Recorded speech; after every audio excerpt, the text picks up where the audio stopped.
بسم اللہ الرحمن الرحیم۔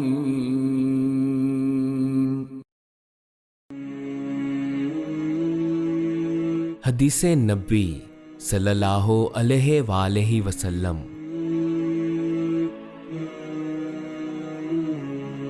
رسول اللہ صلی اللہ علیہ وآلہ وسلم نے فرمایا کہ 4 عادتیں جس کسی میں ہوں تو وہ خالص منافق ہے، اور جس کسی میں ان 4 میں سے ایک عادت ہو تو وہ بھی نفاق ہی ہے جب تک اسے نہ چھوڑ دے۔